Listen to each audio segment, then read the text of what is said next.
자, 우리가 지난주에 엘리바스의 발언에 대해서 같이 살펴보았습니다. 엘리바스는 인과응보라고 하는 교리, 인과응보라고 하는 신앙의 틀을 가지고 욥의 고난의 원인이 욥의 죄 때문이다라고 결론을 내렸죠. 자, 인과응보 신앙, 우리가 계속 말씀드리지만 하나님을 잘 섬기고 경외하는 자는 물질의 복과 건강의 복이 주어지지만 하나님을 잘 섬기지 않고 말씀을 거역하는 자들에게는 저주와 화가 임한다라고 하는 것이 인과응보 신앙입니다. 자, 그렇게 엘리바스의 입장에서 보면 욥이 다시 회복할 수 있는 방법은 인과응보의 신앙을 받아들이는 거죠. 그리고 자신이 죄인이라는 사실을 하나님께 고백하고 회개하는 것입니다. 자, 그런데 엘리바스의 말을 들은 욥이 회개를 촉구하는 엘리바스를 향해 나 회개할 거 없다, 나 죄짓지 않았다 라고 계속 자신의 결백을 주장하는 거죠. 우리가 보았지만 지난 욥기 4장과 5장에서 엘리바스가 욥에게 충고를 했습니다. 그리고 6장과 7장에 보면 욥이 엘리바스에게 한 말에 반응하면서 자신의 주장을 펼치는데, 욥은 자신이 큰 고통과 어려움을 경험하고 있지만 자신의 모든 고난과 고통이 자신의 범죄의 결과가 아니다라고 얘기를 합니다. 욥은 하나님의 말씀을 결코 어긴 적이 없다, 나는 의로운 자다라고 계속 주장을 하는 거죠. 그렇게 자신의 결박을 주장하면서 욥이 친구들에게 섭섭함을 드러냅니다. 자, 우리가 이제 1장과 2장에서 보았지만 욥의 친구들이 욥을 찾아온 이유는, 가장 중요한 이유는 위로하기 위해서 찾아왔잖아요. 그런데 위로하기 위해서 찾아온 그 욥의 친구들의 말을 욥이 듣고 있으면서 복장이 터지는 겁니다. 사실 욥도 인과응보의 신앙에 오랫동안 젖어 있었기 때문에 그렇게 말하는 그 친구들의 입장을 이해하기도 하지만 자신이 그렇게 신앙생활을 잘해왔는데 그렇게 잘해왔던 자신의 모습을 알고 있으면서 자신이 고난받고 있는 이유가 자신의 죄 때문이다라고 계속 주장을 하니까 욥의 마음이 굉장히 힘들었을 것입니다. 위로해주게 찾아온 친구들이 오히려 자신을 더욱 힘들게 하고 있기 때문에 욥은 친구들에게 이 6장과 7장에서 섭섭한 마음을 드러내죠. 자, 그렇게 섭섭한 마음을 드러낸 후에 욥이요, 하나님께 자신의 고난의 원인이 무엇인지 좀 알려달라고 요청을 합니다. 그러니까 분명히 무엇인가 새로운 것이 있는데 내가 죄를 짓지 않았고 하나님 앞에서 의로운 자의 삶을 살았는데 고난을 당했으니 자기가 알고 있었던 인과응보의 신앙의 방법으로는 자신의 고난의 원인을 알아낼 수가 없는 거죠. 그래서 욥이 하나님께 간구합니다. 하나님 좀 알려주세요. 내가 도대체 왜 이렇게 고난을 당하는지 좀 알려주세요 라고 얘기를 하죠. 그런데 그걸 누가 보고 있었냐면요, 빌닷이 보고 있었어요. 기가 막힌 거죠. 야, 네 고난의 원인은 네가 죄를 져서 그런 거지, 네가 지금 하나님 앞에 죄인이라는 사실을 고백하고 회개하면 하나님이 그 고난을 걷어가실 텐데, 야, 저 뻔뻔한 놈, 이렇게 생각을 하면서 욥을 이상한 눈으로 보는 거죠. 자신의 죄를 여전히 부인하고 자신의 의로움을 주장하는 욥을 지켜보고 있던 빌닷이 다시 한번 인과응보의 교리를 가지고 욥의 잘못을 지적합니다. 그리고 다시 한번 회개하라고 촉구하죠. 그게 8장의 내용입니다. 자, 오늘은 인과응보 신앙의 한계 두 번째 시간이기 때문에 8장에 있는 이 빌닷의 말씀들을 좀 살펴보면서 인과응보 신앙이 어떤 것인지, 그리고 그 한계가 무엇인지 다시 한번 생각해 보려고 합니다. 엘리바스와 마찬가지로요, 빌닷도 욥에게 3번 이제 발언을 하는데요, 8장에 한번 나오고요, 18장에 나오고 25장에 나옵니다. 빌닷은 첫 번째 발언자인 엘리바스보다 더 강경한 어조로 욥의 죄인됨을 지적하고 또 욥이 회개해야 된다고 말합니다. 엘리바스의 경우처럼 빌닷의 세 발언의 내용도 비슷비슷해요. 그러니까 이제 우리가 8장, 18장, 25장 읽어보면 한 사람이 얘기하기 때문에 그 논지가 비슷합니다. 그래서 8장을 중심으로 빌닷의 내용들을 살펴보더라도 큰 문제가 없죠. 자, 8장과 18장과 25장에 나와 있는 빌닷의 발언들을 한마디로 묶어내면 뭘까? 가장 중요한 표현이 뭘까를 찾아보니까 8장 3절의 말씀입니다. 오늘 본문으로 읽은 말씀인데 8장 3절을 다시 한번 볼까요? 하나님이 어찌 정의를 굽게 하시겠으며 전능하신 이가 어찌 공의를 굳게 하시겠느냐. 이게 빌닷이 발언하는 내용의 핵심 내용입니다. 다시 말하면 하나님의 길은 정의롭다 이죠. 하나님은 정의롭다. 자, 빌닷이 보기에 욥이 가진 가장 큰 문제가 무엇일까요? 욥의 가장 큰 문제. 빌닷이 보기에는요, 욥은 하나님의 의로움과 정의로움을 인정하지 않는 거예요. 왜 인정하지 않는다고 생각하겠습니까? 인과응보의 신앙의 원리에서 자신이 지금 고난을 받고 있고 아픔을 경험하고 있으면 자신이 죄가 있다고 하는 것을 보여주는 거잖아요. 결론을 가지고 원인을 찾는 거니까. 근데 욥이 계속해서 자신은 죄가 없다, 자신은 문제가 없다라고 얘기를 하기 때문에 하나님의 의로움과 정의로움은 하나님이 주신 인과응보 신앙 안에서 나타나는데, 자신이 인과응보 신앙에 합당하지 않는 지금 다른 고난을 당하고 있다라고 얘기를 하면 결국 누구를 부정하는 거예요? 하나님을 부정하는 거죠. 하나님의 정의로움과 의로움을 지금 부정하는 거예요. 그래서 빌닷이 얘기하는 겁니다. 야, 너는 있잖아, 지금 네가 하고 있는 그 행동이 하나님의 정의로움과 의로움을 인정하지 않는 거야. 그러면 되겠어? 야, 어떻게 인간이, 피조물이 하나님의 의로움과 정의로움을 인정하지 않을 수 있어? 너 잘못됐어. 이렇게 얘기를 하는 거죠. 빌닷이 보기에 욥은요, 하나님이 자신에게 행하신 행동이 의롭지 않다고 지금 받아들인다는 거죠. 그런데 고난당하는 욥의 입장에서 어떻습니까? 받아들이기가 쉽지가 않은 거죠. 근데 빌닷이 보기에는 그런 거죠. 빌닷에게 있어서 하나님의 정의와 공의, 이게 무엇인지를 잘 생각해 보아야 돼요. 자, 하나님이 정의와 공의를 굽히지 않는다라고 하는 것은 빌닷에 의하면요, 하나님이 인과응보의 원리를 반드시 지키신다라는 의미입니다. 이게 중요해요. 하나님이 정의와 공의를 굽게 하지 않는다라고 하는 말은 하나님이 인과응보의 원리를 준수하신다, 지키신다. 하나님은 엄격하게 인과응보의 원리를 실천하시는 분이기 때문에 인과응보의 원리를 공격하는 것은 곧 누구를 공격하는 겁니까? 하나님을 공격하는 거예요. 누구에 의하면요? 빌닷에 의하면. 빌닷은 그렇게 생각하는 거죠. 이것은 빌닷이 인과응보의 교리와 하나님을 동일시하고 있다고 하는 것을 보여주는 겁니다. 이게 지금 이제 좀 이따 제가 인과응보의 한계에 대해서 말씀드릴 때 조금 더 자세히 말씀드릴 거예요. 빌닷은 인과응보의 교리를 하나님과 지금 동일시하고 있는 겁니다. 이게 어떤 큰 문제를 발생시키는지를 우리가 좀 살펴봐야 되죠. 빌닷이 이렇게 함으로 자신은 하나님으로부터 나온 교리와 신앙을 옹호함으로 하나님을 지금 옹호하려고 하지만, 인과응보의 신앙에 문제가 없다는 사실을 옹호해서 그 신앙을 주신 하나님을 옹호하려고 하지만 실제로는 어떤 결과를 만들어내고 있냐? 하나님을 인과응보라고 하는 틀 안에 가두는 역할을 하고 있는 거죠. 이게 빌닷이 지금 저지르고 있는 치명적인 실수입니다. 하나님을 위해서 한 일이 하나님을 지금 욕되게 하고 있다고 하는 거죠. 왜 이렇게 했습니까? 안목이 좁아서 그런 거죠. 큰 그림을 보지 못하기 때문에. 빌닷이 알고 계시는 신앙은 뭐밖에 없어요? 인과응보의 신앙밖에 없으니 그 신앙을 넘어서는 것을 이해할 수 없고, 그러니까 하나님을 인과응보의 신앙 틀 안에 가두었어요. 가두어 놓고 뭐라고 말하는 겁니까? 인과응보가 곧 하나님이다, 이렇게 얘기하는 거예요. 인과응보가 곧 하나님이다. 자, 빌닷은 더 나아가서 인과응보의 신앙을 이제 조금 더 잘 설명해내기 위해서요, 욥의 가족을 끌어옵니다. 욥의 가족을 데려와요. 자, 빌닷에 의하면 욥의 자녀들이 죽은 것은 그들이 죽을 만한 죄를 지었기 때문입니다. 죄를 지은 자가 벌을 받는 것 외에 다른 어떤 것도 있을 수가 없죠. 그러니까 욥의 자녀들이 10명이 한꺼번에 죽었다고 하는 것은 그들이 죽을 만큼의 죄를 지었기 때문에 그렇게 된 거예요. 하나님은 반드시 이 원리를 지키시는 분이기 때문에 자녀들의 죽음이 그들의 죄인됨을 드러내는 가장 중요한 증거라고 빌닷은 보고 있는 거죠. 자, 그런데 빌닷이 욥에게 이 자녀에 관한 이야기를 하는 이유가 뭐겠습니까? 여러분, 우리가 자녀가 집에서 우리 자녀들 10명이 한꺼번에 죽었다고 생각해 보세요.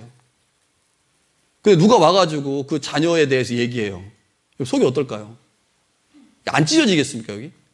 자, 찢어지죠. 찢어지는 아픔과 고통을 당할 거예요. 그런데 빌닷이 그 얘기를 욥에게 지금 하고 있는 거예요. 하는 이유가 뭐냐면 욥과 그 자녀들의 상황이 다르다는 거예요. 빌닷의 의도는 그거예요. 욥이 많은 재산을 잃었습니다. 그리고 몸에 심한 피부병이 생겨서 지금 고통당하고 있죠. 그런데 이런 상황을 보면 욥도 분명 큰 죄를 지은 것은 분명하지만 자녀들과 달리 죽음에 이르지는 않고 있다는 거예요. 죽음에 이르지는 않고 있다. 왜 하나님께서 당신을 죽음에 이르지 않게 했느냐? 두 가지 이유라는 거예요. 첫 번째, 하나님이 너를 더 사랑하셔서. 두 번째, 하나님이 너에게 회개할 기회를 주시기 위해서. 그럼 맞습니까? 언뜻 들으면 맞는 것 같아요. 언뜻 들으면 맞는 것 같아요. 아, 그렇지. 야, 내가 죽을 뻔했는데 안 죽었어. 내가 지금 엄청나게 큰 고통 가운데 있지만, 야, 내가 이렇게 살았어. 하나님이 나를 더 사랑하시는구나. 나를 더 사랑하시는구나. 그리고 내가 회개할 수 있는 기회를 지금 허락하시는구나. 내게. 아, 그래. 회개해야지. 이렇게 충분히 생각할 수 있습니다. 자, 그런데 이게 맞는 걸까? 그래서 우리가 의문을 좀 한번 갖는 거죠. 빌닷의 이런 주장이 맞는 걸까? 자, 빌닷은요, 또 한번 인과응보의 교리가 욥의 삶에 여전히 유효하다. 인과응보의 교리는 맞다라고 하는 것을 이제 몇 가지로 증명을 하려고 해요. 첫 번째가 뭐냐면 인과응보의 원리가 전통으로 왔다. 전통으로부터. 자, 근데 이 빌닷의 주장이나 내용이요, 굉장히 설득력이 있습니다. 뭐를 비교하냐면요, 인과응보의 교리가 조상들부터 왔다. 우리가 알고 있듯이 인과응보는 조상들이 하나님을 섬기면서 터득한 지혜죠. 아주 오랜 기간 만들어진 거예요. 몇백 년, 몇천 년 동안 만들어진 지혜가 인과응보의 신앙입니다. 그런데 욥은 어떻습니까? 아주 짧게 살았어요. 그 사람들과 비교해보면 세 발의 피죠.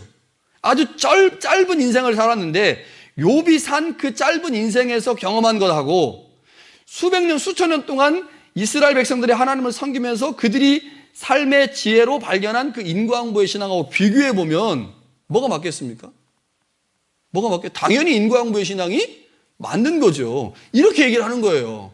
야, 네가 경험한 게 대단한 게 아니야. 네 인생이 얼마나 짧은데. 야, 우리가 몇천 년 동안 물려받은 이 신앙 지혜하고 네가 지금 경험한 그 짧은 그거하고 네 짧은 지혜하고 비교해봐라. 누구 것이 더 맞는가? 네 거 맞을 수 없어. 조상들의 것이 맞아. 이렇게 얘기를 하는 거죠. 그러면서 말하기를, 야, 제발 인과응보의 신앙을 좀 인정해. 인과응보의 신앙 인정하고 네 삶을 그 신앙에 비춰봐. 그러면 분명히 너 잘못한 거 있다. 너 분명히 네가 잘못한 거 찾아낼 거다. 그거 하나님 앞에 회개하고 기도해야 돼. 그러면 하나님이 그거 풀어주실 거야. 맞습니까? 맞는 것 같아요. 맞는 것 같아요. 자, 그러면서 빌닷은요, 세 가지 비유를 듭니다. 한번 집에 가서 읽어보세요. 왕골 비유, 갈대 비유, 거미줄 비유, 식물의 운명 비유. 이렇게 비유를 통해서 인과응보를 적극적으로 비유하는데 이런 거예요. 악인들이 잘 될 때는 영원히 희락을 누릴 것처럼 보이지만 그 기쁨의 순간이 끝나면 모든 것이 다 시들어진다는 거죠. 거미가 거미를 주실 때, 식물이 자랄 때, 여러분 식물이 여름에 막 자라가지고 꽃 피고 이파리 피면 파랗지 않습니까? 겨울 되면 어떻게 돼요?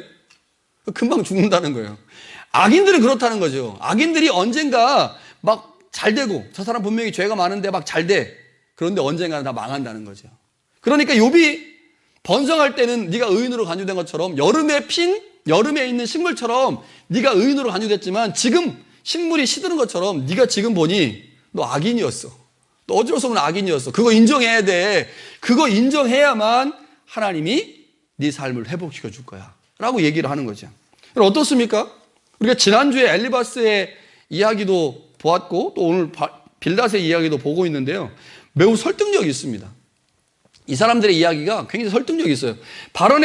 이 빌닷의 발언이 나와 있는 단락들을 읽고 있으면 다 맞는 것 같아요. 심지어 고개가 끄덕여집니다. 그렇지. 맞지. 하나님이 나를 사랑하셔서 나의 목숨을 살려주신 거지. 그러니 하나님 앞에 회개해야지. 이렇게 생각이 돼요. 우리도 종종 빌닷이 주장하는 것처럼 생각하고 또 누군가에게 그렇게 말하기도 하죠. 그런데 지금 빌닷이 말하고 있는 제가 설명드린 이 내용은 인과응보의 교리라는 점입니다. 인과응보가 남용됐을 때 나타나는 문제점들을 지금 드러내고 있다는 거죠. 욥기 42장 7절에 보면요, 하나님께서 엘리바스에게 이렇게 말씀을 하십니다. 내가 너와 내 두 친구 빌닷과 소발에게 노하노니 이는 너희가 나를 가리켜 말한 것이 내 종 욥의 말같이 옳지 못함이라. 그러니까 우리가 지금 4장과 5장에서 엘리바스 이야기도 봤고 그 다음에 8장에서 빌닷의 얘기를 봤을 때 고개가 끄덕여지고 맞아 그렇지 라고 해도 이것은 그 중간에 나오는 6장과 7장에 나오는 그리고 9장에 나오는 욥의 반박보다 못하다는 거죠. 누가 그렇게 말씀하신 거예요? 하나님이 그렇게 말씀하신 겁니다. 그러니까 하나님의 입장에서 볼 땐 욥의 이야기가 그 친구들의 이야기보다 훨씬 더 옳다라고 하는 것입니다. 이들의 발언이 아무리 논리적이라고 해도 이들의 발언이 매우 탄탄한 논리를 갖고 있다고 해도 이 신앙은 분명 한계를 가진 신앙이라는 것입니다. 그래서 엘리바스와 빌닷이 말하고 있는 이 인과응보 신앙이 무엇인지 이해해야 되고 더 나아가서는 이 신앙이 가진 한계를 이해해야 돼요. 그래야만 우리가 이 신앙에 안 빠집니다. 이 신앙에 빠지지 않기 위해서 우리가 지금 이 말씀들을 보고 있는 거죠. 자, 그렇다면 빌닷이 말하는 인과응보 신앙의 한계가 뭘까? 자, 지난주 우리가 두 가지를 살펴봤습니다. 오늘도 두 가지를 살펴볼 거고요. 다음 주에도 이제 한두 가지를 더 살펴볼 건데, 자, 빌닷이 말하고 있는 인과응보 신앙의 한계, 첫 번째, 가장 큰 문제는요, 인과응보의 교리를 하나님과 동일시하고 있다는 것입니다. 이게 얼마나 큰 문제를 일으키는지 생각을 해봐야 돼요. 자, 인과응보 교리와 하나님을 동일시한다라고 하는 말은 다른 말로 하면 인과응보의 교리를 절대화시키는 것입니다. 절대화. 조금 더 나아가면요, 이 교리를 우상화시켜서 마치 하나님처럼 생각하는 겁니다. 이게 빌닷의 가장 큰 문제이고 인과응보 신앙의 한계입니다. 하나님께서 그 교리를 주실 때는 그것을 절대화하거나 그것을 우상화하라고 주신 게 아니잖아요. 인과응보 신앙이 그런 거거든요. 그런데 인과응보 신앙을 절대화시키고 우상화시키면서 하나님과 동일시하는 현상이 나타났다고 하는 거죠. 인과응보 교리를 절대화한다. 이게 뭔 말이냐? 이것은요, 인과응보 신앙을 거부하는 것은 곧 하나님을 거부하는 것으로 간주하는 겁니다. 이게 절대화시키는 거예요. 어떤 신앙을 절대화시킨다, 우상화시킨다. 그래서 그것을 하나님과 동일시한다라고 하는 것은 그것을 거부하는 것이 곧 하나님을 거부하는 것이다라고 보는 거죠. 인과응보 신앙을 하나님이 주신 것을 일부러 이해하지 않고 그것을 하나님 전체로 이해하는 겁니다. 전체로 이해하는 거죠. 그리고 그것을 맹목적으로 추구하는 것입니다. 이게 절대화시키고 우상화시키는 거죠. 매우 잘못된 주장이죠. 왜냐하면 하나님은 인과응보가 설명할 수 없는 신앙을 주시기도 하고 또는 인과응보와 충돌이 일어날 수 있는 신앙과 교리를 주시기 때문입니다. 자, 예를 하나 들어볼게요. 여러분, 예를 딱 들으면 아주 정확하게 딱 이해가 되실 거예요. 우리 장로교의 아버지, 장로교를 만드신, 토대를 놓으신 분이 누구냐면 칼빈이죠. 근데 이 칼빈 선생님이 빌닷과 비슷한 실수를 하고 말았습니다. 자, 여러분, 우리는 이제 칼빈에 의해서 만들어진 개혁교회이기 때문에 개혁교회 신학에서 가장 중요한 게 뭔지를 이해하셔야 되는데, 우리가 지난주에 이제 기초교리에서 말씀을 좀 드렸지만, 개혁신학에서 가장 중요한 교리는 하나님의 주권교리입니다. 하나님의 주권교리. 하나님의 주권으로 온 세상이 통치되고 다스려진다라는 게 제일 중요한 교리이고요. 그것 못지않게 중요한 교리가 있습니다. 그게 예정론 교리입니다. 예정론. 장로교의 예정론을 뭐라고 부르냐면 이중예정론이라고 부릅니다. 감리교 예정론은 뭐라고 부를까요? 감리교 출신 분 계시면 아실 텐데 예지예정론이라고 불러요. 그러니까 예정론을 주장하지만 장로교가 주장하고 있는 예정론과 감리교가 주장하고 있는 예정론이 좀 다르고요. 또 장로교 안에서도 보수적인 사람들이 주장하는 이중예정론과 조금 더 진보적인 사람들이 주장하는 이중예정론이 좀 다릅니다. 차이가 있는데 어찌됐든 간에 칼빈이 주장한 예정론은 이중예정론이죠. 자, 그런데 이 예정론 다 알고 있듯이 하나님께서 일군의 무리, 어떤 무리는 이미 천국 가도록 예정하셨고 어떤 무리는 지옥 가도록 예정하셨다는 거죠. 그래서 제 친구나 제 부모님이 예수님을 믿고 천국에 갈 수 있는 것은 하나님께서 이 사람들을 천국에 갈 수 있도록 예정하셨기 때문이고, 제가 아무리 친구에게 전도하고 부모를 전도해도 부모나 친구들이 꿈쩍도 안 하는 것은 하나님이 그들을 지옥에 갈 사람들로 이미 예정하셨기 때문에 꿈쩍하지 않는 거다. 이렇게 설명하는 게 이제 이중예정론입니다. 여러분, 이중예정론이 문제가 있었기 때문에 이 예정론을 극복하려고 많은 사람들이 이제 나타났고 그 중에 한 사람이 감리교를 창시한 존 웨슬리 목사님이죠. 그러니까 존 웨슬리 목사님이 18세기에 나오면서 이 칼빈의 예정론, 이중 예정론이 문제가 많다라고 생각을 했기 때문에 이제 그 예지 예정론이라는 다른 예정론을 가지고 나왔죠. 근데 그것은요, 그 당시, 그러니까 18세기만 그런 게 아니고 칼빈이 이 주장을 하게 될 당시에도 이 교리에 모순이 있다, 문제가 있다라고 반박하는 사람들이 상당히 많았어요. 그러다 보니까 칼빈이 이렇게 얘기를 하는 거예요. 내가 지금까지 말하고 있는 예정론을 거부하는 것은 나를 거부하는 게 아니고 하나님을 거부하는 거다. 더 나아가 이것은 하나님께 반역하는 거다 라고 얘기를 한 거예요. 그래가지고 자신이 말하고 있는 그 이중 예정론을 맞다고 사람들에게 말하기 시작했죠. 어떤 결과입니까? 칼빈은 자신이 가르치고 있는 이중 예정론과 하나님을 동일시한 거예요. 뭐 한 겁니까? 하나님이 허락하신 일부라고 여기지 않고 이중 예정론을 절대화시키고 우상화시켜서 이거 반대하면 그 누구 반대하는 거예요? 하나님 반대하는 거라고 얘기를 하는 거죠. 여러분, 이게 인과응보 교리가 갖고 있는 한계입니다. 여러분, 우리가 하나님으로부터 많은 교리를 봤죠. 많은 교리를 배웠습니다. 그리고 많은 신앙의 형태들이 있어요. 절대화시키면 안 됩니다. 그렇게 되는 순간 그것을 우상화하게 되죠. 하나님이 허락하신 것 중에 일부라고 여겨야 되는데 그렇지 않은, 이게 인과응보 신앙이 갖고 있는 한계입니다. 자, 또 다른 하나, 자, 하나님께서 이 인과응보 신앙을 우리 가운데 이제 허락하셨는데 다른 방식으로 설명하면 이런 거예요. 자, 인간이 복을 기대할 때 하나님께서는 눈에 보이는 현세적 복을 주실 수도 있지만 더 큰 의도와 계획 안에서 눈에 보이지 않는 다른 복을 주실 수도 있습니다. 그렇죠? 우리가 하나님 잘 섬기면 하나님 복 주십니다. 근데 그 복이 눈에 보이는 복일 수도 있고 눈에 보이지 않는 복일 수도 있어요.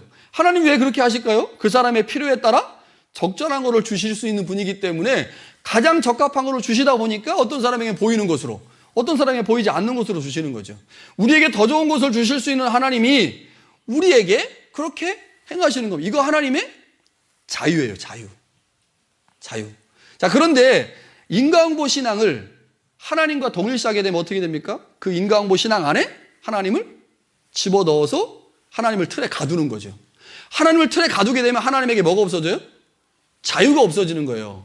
무슨 말이냐? 틀에 갇힌 하나님은 우리가 기대하고 예상한 대로만 행동하셔야 되는 거예요. 기대하고 예상한 대로, 우리가 알고 있는 대로만 행동하셔야 돼요. 그렇지 않으면 하나님 인정하지 않는 거예요. 근데 그렇습니까, 하나님이? 우리가 생각한 대로, 우리가 생각한 대로만 하나님 행동하십니까? 그게 하나님입니까? 그럴 수 없잖아요. 그러니까 하나님에게는 자유가 있거든요. 하나님은 절대로 인과응보의 신앙에 종속되는 분이 아닙니다. 인과응보의 신앙을 뛰어넘는 원리가 하나님에게 있죠. 그래서 인과응보라고 하는 틀 안에 하나님이 절대 갇히지 않습니다. 인과응보를 주셨지만. 근데 우리가 자꾸 실수하는 거예요. 인과응보가 전부다, 이게 절대적이다라고 생각하면서 하나님과 인과응보를 동일시하는 거죠. 그리고 그 인과응보의 틀 안에 하나님을 집어넣어서 우리가 원하는 방식대로 행동하라고, 우리가 원하는 방식대로 말씀하라고 얘기하는 거죠. 이게 우상입니다. 우상. 인과응보 틀에 갇힌 하나님은 우상이죠. 여러분, 우리의 편의와 행복을 위해서만 존재하시는 분, 그게 하나님이라면, 그래서 얼마든지 조정이 가능한 신이라면, 그래서 우리의 예측을 벗어나지 않고 우리가 원하는 대로 뜻하는 대로 움직이는 하나님이라면 그게 어떻게 우리가 믿고 있는 전능하신 하나님이겠습니까? 그러니까 빌닷이 지금 말하고 있는 하나님은 틀에 갇혀있는 전능하신 하나님이 아닌 문제가 많은 하나님일 수밖에 없는 거죠. 여러분, 이런 하나님을 뭐라고 부릅니까? 우상이라고 부릅니다. 여러분, 두 번째는요, 빌닷을 통해 발견하는 신앙, 인과응보 신앙에 또 다른 문제가 있는데 그것은 인과응보 신앙이 완전히 종속된 사람들이 보이는 태도입니다. 인과응보의 신앙에 종속된 사람들이 보이는 태도예요. 자, 인과응보는 하나님의 관점에서 보아야 되는 신앙의 기준이지 인간이 다른 사람을 판단하기 위해서 사용해야 되는 신앙적 기준이나 잣대가 아닙니다. 근데 여러분, 인과응보의 신앙에 깊이 들어가 있는 사람들은요, 그 신앙에 심취해 있기 때문에 어떤 일의 결론을 매우 성급하게 내려고 해요. 어떤 일의 결론을 매우 성급하게 낸다고 하는 것은 빠른 판단 때문에 그런 거죠. 빠르게 정지하기 때문에. 그러니까 여러분, 누군가를 판단하고 누군가를 정지할 때 그것이 내 안에 어떤 틀이 있어가지고 그 틀을 가지고 쉽게 판단하고 정지한다면 내가 인과응보 신앙에 지금 종속되어 있는 사람이 아닌가라고 한번 생각해 봐야 됩니다. 여러분, 신약성서에서 인과응보 신앙에 가장 종속되어 있었던 사람들이 누구겠습니까? 서기관과 바리새인들이에요. 서기관과 바리새인들. 자기들이 갖고 있는 그게 다라고 생각하는, 이게 하나님이라고 생각했던 사람들. 요한복음 8장에 보면요, 음행한 중에 잡혀온 여자가 나옵니다. 너무너무 잘 아는 얘기예요. 서기관과 바리새인들이요, 여자가 음행할 수밖에 없는 상황을 만들어 놓고 그 음행의 상황에 가가지고 딱 잡았어요. 그리고 예수님을 시험하려고 예수님께 끌고 왔죠. 이 여자를 죽여야 됩니까? 말아야 됩니까? 라고 예수님께 묻습니다. 그때 예수님이 뭐라고 하십니까? 죄 없는 자가 돌로 쳐라. 그래서 사람들이 다 가버렸어요. 그래서 예수님 어떻게 하셨을까요? 사람들이 너를 돌로 치지 않고 정죄하지 않고 갔으니 나도 너를 정죄하지 않겠다. 나도 너를 정죄하지 않겠다라고 말씀하시죠. 여러분, 예수님은 인과응보의 신앙의 틀로 사람들을 대하지 않으셨다는 것입니다. 그것이 우리의 신앙의 매우 기본적이고 토대가 되는 신앙이지만 그 신앙을 가지고 있다고 해서 그것이 하나님이 나를 판단하시는 도구로 만들어야지, 내가 누군가를 판단하는 도구로 만들면 그것 때문에 망합니다. 바리새인과 서기관들 그래서 망했잖아요. 예수님은 절대 그렇게 하지 않았다는 거죠. 여러분, 욥기는 우리에게 고난의 원인이 단지 죄와 불순종으로 인한 것이 아니라는 사실을 계속 말합니다. 우리가 고난을 당할 수 있어요. 어려움 가운데 있을 수 있습니다. 그런데 그 고난과 어려움이 죄와 불순종 때문이다 라고 단정지어서 말하지 않는다는 거죠. 여러분, 그것을 우리가 고쳐내야 됩니다. 이제 고난에 대한 우리의 태도가 달라져야 되죠. 그것은 우리가 공동체 안에서 고난을 당하는 사람들에 대한 태도가 달라져야 함을 의미합니다. 고난에 대한 새로운 시각들을 좀 가져야 된다는 거죠. 욥기는 계속해서 인과응보의 신앙으로 고난을 속단하지 말라고 말씀합니다. 자신이 마치 하나님 된 것처럼, 하나님이 돼가지고 인과응보의 원리에 따라서 성급하게 누군가에게 답을 주려고 하면 안 된다는 거예요. 여러분, 인과응보의 신앙을 아주 잘 따르고 이 원리에 종속되어 있는 사람들은요, 어떤 문제가 일어났을 때 그 문제에 대해서 답이 금방금방 나옵니다. 목회도 그렇게 할 수 있어요. 금방금방 나올 수 있어요. 그런데 인과응보의 신앙이 하나님이 주신 유일한 신앙의 원리가 아니거든요. 고난 뒤에 숨어있는 하나님이 있잖아요. 고난을 통해서 일하시는 하나님이 있기 때문에 인과응보 원리에 의해서 성급하게 답을 줄 수가 없더라고요. 그게 목회 아니겠습니까? 마찬가지입니다. 공동체 안에서 고난당하는 사람들에게 성급하게 답 주려고 하지 말아야 된다는 거예요. 그렇게 된다면 고난을 통해서 일하시는 하나님을 경험하지 못하게 되는 거죠. 성급하게 답을 주면 하나님이 그 고난을 통해서 일하시려고 하는 하나님의 깊은 의도를 모르는 거죠. 그러한 태도로 고난당하는 자를 유로할 수 없기 때문에 성급하게 답하지 말아야 됩니다.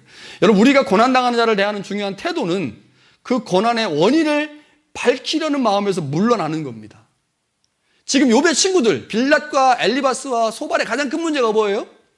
욥의 고난의 원인을 밝혀내려고 하는 거예요. 너 이것 때문에 그런가, 이것 때문에 그런가, 이것 때문에 그런가 자꾸 말하는데 욥은 아니라는 거죠. 그리고 하나님께서 세 친구들의 발언에 힘을 실어주지 않고 그들이 옳지 않다고 말씀하신 이유는 고난당하는 자의 그 고난의 원인을 밝히는 것, 우리의 몫이 아니다라고 말씀하시는 거죠. 그럼 대신 뭐 해야 되겠습니까?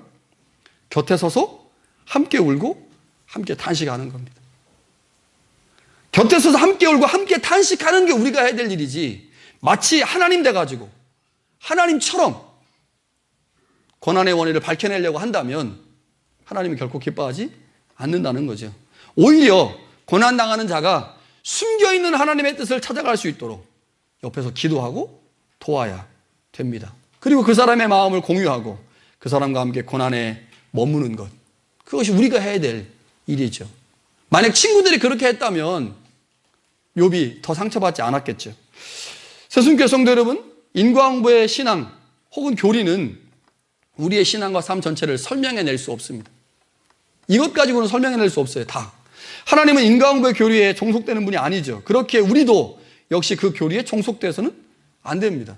여러분, 신앙생활이 뭡니까? 하나님 닮아가는 거 아니겠습니까? 예수님 닮아가는 게 신앙생활이죠. 신앙생활이 뭐냐? 우리가 믿고 있는 하나님, 우리가 따르고 있는 예수님을 닮아가는 게 신앙생활이에요. 그렇다면 하나님께서 인과응보의 교리에 종속되는 분이 아닌 그것을 넘어서는 자유가 하나님에게 존재한다면 우리도 역시 인과응보의 신앙이 우리의 신앙의 토대로 만들고 토대로 삼는 것은 좋겠지만 그 신앙에 종속되어서는 안 된다는 거죠. 그 신앙의 한계를 분명히 이해하고 알아서 그 신앙의 문제점들을 알고 그 안에 빠지면 안 된다고 하는 것입니다. 하나님은 자신을 사랑하는 자들에게 복을 주시지만 그렇다고 복받은 사람이 모두 의인은 아닙니다. 하나님은 악인을 처벌하시지만 그렇다고 고난받는 사람이 모두 악인은 아닙니다. 복받은 듯 보이지만 악인도 있고 저주받은 것처럼 보이지만 하나님이 인정하시는 의인도 있습니다. 우리 어릴 때부터 교리 많이 배웠어요. 우리는 그것이 기독교 진리의 전부라고 생각하면서 자랐죠. 그러나 우리가 알고 있는 신앙과 교리는 기독교 신앙에서 매우 일부분에 해당되는 것일 뿐입니다. 그것을 인정하게 될 때, 내가 알고 있는 하나님에 대해서 아주 부분적인 이해라고 인정하게 될 때 더 깊고 더 넓은 하나님의 은혜를 경험할 수 있게 된다는 거죠. 그것을 인정하게 될 때 내가 갖고 있는 것 절대화하지 않고 우상화하지 않게 되고, 그래서 그것 가지고 누군가를 정죄하거나 비난하는 일에 사용하지 않는다는 거죠. 여러분, 인과응보 신앙이 뭔지, 인과응보 신앙의 문제점이 뭔지, 한계가 뭔지 잘 이해하면 좋겠습니다. 그래서 새순교회에 적을 두고 있는 모든 신앙인들은 하나님이 인정하실 만한 건강한 신앙인이 되면 좋겠습니다. 여러분, 그게 제가 새순교회로 목회하면서 목회 보람입니다. 목회 보람이에요. 교인들이 많아지고 헌금이 많아지고 행사가 많아지고, 이게 보람이 아니고 하나님의 말씀을 제대로 배워서 그 배운 말씀들을 삶의 현장에서 실천해 가는 것, 그래서 더 좋은 신앙인으로 하나님 앞에 설 수 있는 것, 이것이 저의 보람이고 또 저를 이곳에 목회하게 하신 하나님의 보람일 것입니다. 하나님을 보람되게 하는 우리 모두가 될 수 있기를 간절히 축원합니다.